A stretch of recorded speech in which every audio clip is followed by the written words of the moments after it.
Maigpit na tinututukan naman ng Bureau of Animal Industry ang ulat na avian influenza o bird flu sa Talisay, Camarines Norte.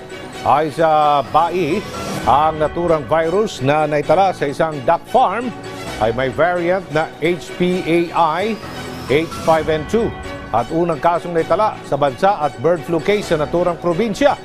Agad naman ay nirekomenda ang maigpit na pagpapatupad ng quarantine at biosecurity measure sa naturang farm para hindi na kumalat pa ang virus.